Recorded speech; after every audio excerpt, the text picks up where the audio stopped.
भक्त नामदेव ईश्वर प्रेम की अनूठी मिसाल।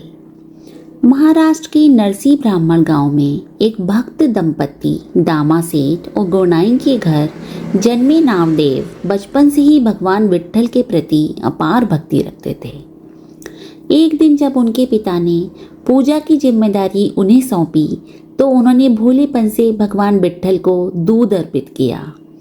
जब भगवान ने दूध नहीं पिया तो मासूम नामदेव रोने लगे और हठ करने लगे कि यदि भगवान ने दूध ना पिया तो वे भी जीवन भर दूध नहीं पिएंगे। उनकी भक्ति और प्रेम से भगवान विट्ठल प्रसन्न हुए और साक्षात प्रकट होकर दूध पी लिया। इस घटना के बाद से नामदेव और भी अधिक भक्ति में रम गए। बचपन में ही उनका विवाह राजाई नामक कन्या से हुआ, लेकिन व्यापार में मन न लगाकर वे भजन कीर्तन में तल्लीन रहने लगे। अंततः वे पंढरपुर जाकर संतों की संगति में आ गए, जहाँ गोरा कुमार, सावत माली जैसे भक्तों से उनका मेलजोल हुआ। दिन रात भजन और सेवा में लीन रहने वाले नामदेव को संत ज्ञानेश्वर तीर्थ यात्रा पर ले जाना चाहते थे, लेकिन भगवान विट्ठल ने कहा कि वे अपने प्रिय भक्त को स्वयं से दूर नहीं कर सकते। फिर भी ज्ञानेश्वर महाराज के आग्रह पर नामदेव तीर्थ यात्रा पर निकले, लेकिन उनका मन भगवान विट्ठल के दर्शन के लिए तड़पता रहा। जब रास्ते में उन्हें प्यास लगी तो ज्ञानेश्वर जी ने अपनी सिद्धि से सूखे कुएं से पानी निकाल लिया, परंतु नामदेव ने यह जल नहीं पिया। उन्होंने पूर्ण विश्वास रखा कि भगवान विट्ठल स्वयं उनकी प्यास बुझाएंगे और तभी कुआं जल से भर गया। उनकी भक्ति की परीक्षा और भी कई बार हुई, लेकिन हर बार भगवान ने उनकी श्रद्धा को और मजबूत किया। जो मनुष्य सर्वत्र भगवान का ही दर्शन करता है वही धन्य है। नामदेव जी प्रत्येक पदार्थ में केवल भगवान को ही देखते थे। एक बार नामदेव जी की कुटिया में आग लग गई। उन्होंने प्रेम में मस्त होकर दूसरी ओर की वस्तुएं भी अग्नि में फेंकते हुए कहा, स्वामी, आज तो आप अग्नि का रूप बनाए बड़े अच्छे से पधारे, किंतु एक ही ओर क्यों? दूसरी ओर की इन वस्तुओं ने क्या अपराध किया है जो इन पर आपकी कृपा नहीं हुई? कृपया करके इन्हें भी स्वीकारें। कुछ ही देर में आग बुझ गई।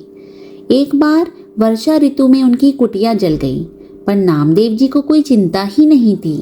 उनकी चिंता करने वाले श्री विट्ठल स्वयं मजदूर बनकर पधारे और उन्होंने कुटिया बनाकर छप्पर बना दिया। तब से पांडुरंग नामदेव की छान देने वाले प्रसिद्ध हुए। एक बार नामदेव जी किसी गांव के सूने मकान में ठहरने लगे। लोगों ने बहुत मना किया कि इसमें तो ब्रह्म राक्षस रहता है, लेकिन नामदेव जी बोले, अरे मेरे विट्ठल ही तो भूत भी बने होंगे। आधी रात को भूत आया। उसका शरीर बहुत भारी था। नामदेव जी उसे देखकर भावमग्न होकर नृत्य करने लगे और गाने लगे, भले पधारे विट्ठल नाथ, धरनी पाँव स्वर्ग लो माथा, जोजन भर के लांबे हाथ, शिव समकादिक पार न पावे, अनगिन साज सजाए साथ, नाम देव के तुम ही स्वामी, कीजे प्रभु जी मोहि सनाथ। ऐसा गाकर नामदेव जी नृत्य करने लगे। अब भला वहाँ प्रेत का प्रेतत्व कैसे टिक सकता था?